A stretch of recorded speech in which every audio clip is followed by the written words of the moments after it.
Bonjour à toutes et à tous et bienvenue sur la deuxième partie de cette vidéo avec Pietro Salizoni, enseignant chercheur à l'École centrale de Lyon, qui va aujourd'hui nous parler de deux expériences en mécanique des fluides et acoustique. Donc, si vous pouviez partager un coup de cœur au plus grand public, voilà, sur votre domaine de recherche, qu'est-ce que ce serait ? Donc, je vais vous parler de deux expériences qu'on est en train de mener en ce moment dans notre laboratoire, qui traitent des écoulements atmosphériques dans deux contextes un peu différents. Donc, la première est une expérience qui se produit dans une grande soufflerie. Quand je dis grande, c'est tout à fait relatif. Ça veut dire que c'est une soufflerie qui est longue une quarantaine de mètres, dont la section est d'environ 4 mètres x 2 mètres. Donc on peut y marcher à l'intérieur. Élément de curiosité, cette soufflerie avait été conçue effectivement au cours des années 70. C'était une des premières pour traiter des problématiques associées à la dispersion des polluants en atmosphère. À l'époque, pour savoir, ces problématiques-là étaient strictement liées au programme nucléaire français. On faisait des centrales nucléaires, on voulait savoir en cas d'accident comment ça se dispersait dans l'environnement pour gérer les risques dans ce sens-là. Depuis le temps, on est passé des centrales nucléaires, des sites industriels, à des problématiques qui concernent la ville. La ville est un lieu dans lequel on est amené à se concentrer. On a une grande densité habitative et le nombre de personnes qui habitent dans les villes croît au monde, année après année. Okay?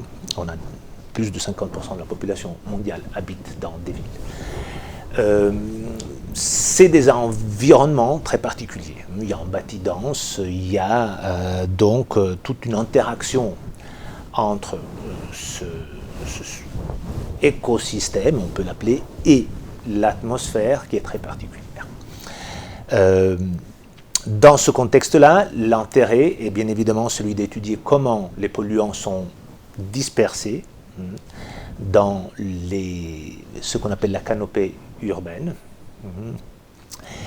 Et depuis quelque temps également de voir comment les écoulements atmosphériques contribuent à ventiler la ville, à recréer des différents microclimats urbains. Des problématiques qui, bien évidemment, deviennent de plus en plus intéressantes en vue du fait que les températures moyennes augmentent, mais la fréquence des vagues de chaleur augmente.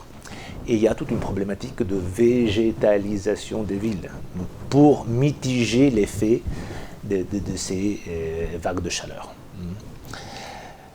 Donc, ce qu'on fait dans ce contexte-là, on a fait pendant des années, c'est de reproduire en soufflerie des villes idéalisées, parce que d'un point de vue de la recherche, ce qui intéresse, c'est vraiment avoir des obstacles plus ou moins orientés qui simulent les bâtiments, qui interagissent avec un écoulement qu'on appelle un écoulement de couche limite, c'est-à-dire la partie inférieure de l'atmosphère, là où les grands transferts de masse, de quantité de mouvement entre le sol et l'atmosphère se font.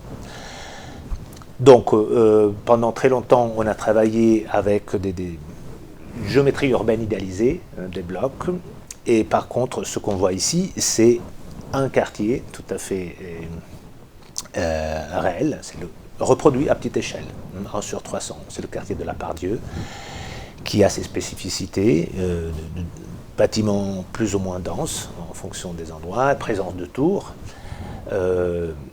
Et dans ce contexte-là, on peut mener des études plutôt spécifiques, voilà, et voir également quels sont les effets, après coup, de simplification de la géométrie urbaine dans un sens et dans l'autre. Donc, on peut effectivement injecter des produits chimiques qui simulent des polluants, mais qui ne le sont pas, bien évidemment. C'est de l'éthane, mais c'est des petites quantités, parce que on veut juste en tracer. Et de cette façon-là, on peut voir effectivement en quelle mesure des émissions de polluants associées au trafic véhiculaire ou bien au chauffage domestique, entre autres, contribuent au niveau de la pollution. Okay. Donc, toutes ces expériences-là servent dans la suite aussi à valider des modèles qu'on développe et qui concernent vraiment la dispersion des polluants atmosphériques en milieu urbain. C'est des choses qui sont utilisées directement par les collectivités territoriales. Vous savez qu'à Lyon, typiquement, la tour InCity s'allume tous les soirs. Voilà. Ceci est fait, entre autres, avec des outils de calcul qui ont été développés ici. C'était à l'époque la thèse de Lionel Soulac, chercheur de ce laboratoire. C'est un logiciel qui s'appelle CIRAN, qui est du coup développé par l'équipe, toujours principalement par Lionel. Et nous, on apporte, on va dire, ces aspects-là plus expérimentaux pour donner des éléments de validation et du coup pouvoir effectivement permettre aux autorités publiques de comprendre quels sont les effets des scénarios actuels d'émissions de polluants, de quels efforts peuvent être faits, l'efficacité de certains efforts en termes de réduction des émissions, et ensuite. Et comme je disais, tout cela aujourd'hui ces problématiques s'ouvrent sur un volet qui est légèrement différent, qui est celui, pas de la pollution, mais du climat, sachant que les choses sont également un peu imbriquées, surtout pour des aspects associés aux pics de chaleur estivales qui sont vraiment amenés à augmenter de fréquence. Voilà. Donc l'installation qu'on voit ici permet effectivement de voir la complexité de l'écoulement. Ce qu'on voit ici, c'est en gros un plan laser qui illumine des particules qui sont injectées et permet effectivement de voir comment des panaches de polluants interagissent avec la complexité de la morphologie urbaine et apprécier effectivement la complexité de l'écoulement d'un point de vue physique, moi je dirais également la beauté d'un point de vue esthétique de ces écoulements-là. La deuxième installation, par contre, que je vous présente, est une installation beaucoup plus petite en dimension, mais qui a vocation à simuler, à échelle réduite, des écoulements qui sont beaucoup plus grands.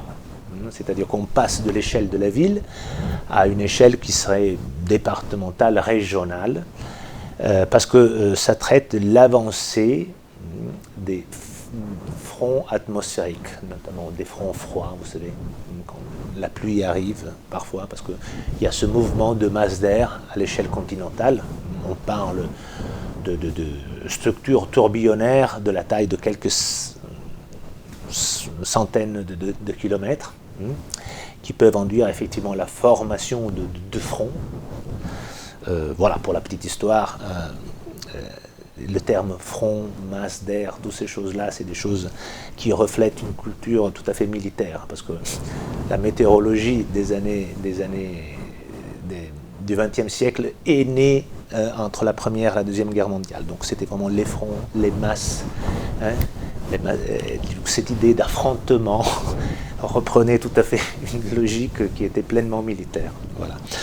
Et on a gardé quand même ce vocabulaire. Donc, je disais l'avancée d'un front, cette avancée est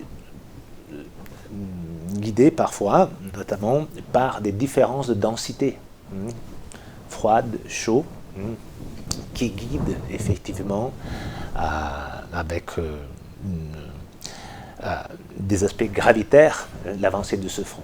Voilà, ce qu'on observe ici, c'est l'avancée de ce front d'un fluide qui est plus dense. Ici, on le simule avec de la CO2, voilà, dans le fluide environnement, dans l'air. Et ce qu'on fait ici pour la première fois, c'est d'étudier comment des flux de chaleur imposés au sol peuvent effectivement modifier l'avancée de ce front. Donc il faut penser typiquement, c'est le cas de fronts qui arrivent de l'océan ou de la mer et qui vont rencontrer le continent dont dans des journées et en présence de radiation solaire, dont la surface est bien plus chaude. Donc on aura des forts échanges de chaleur qui vont, du coup, la plupart des fois, ralentir l'avancée de ce front.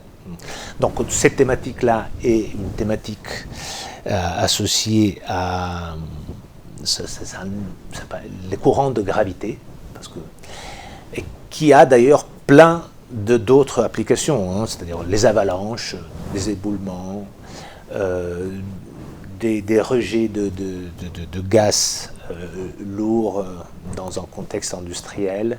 Tout cela produisent effectivement des courants de gravité qui sont des écoulements largement étudiés effectivement en mécanique des fluides. Ok. Merci beaucoup pour ce partage de ces deux très belles expériences, ces très belles images. Je suis absolument certain que ça a donné à plein de gens l'envie de faire de la mécanique des fluides. Donc je vous remercie à nouveau pour ce beau moment de partage, Pietro Saizzoni. Merci beaucoup et à très bientôt sur le Max des Cultures. Merci.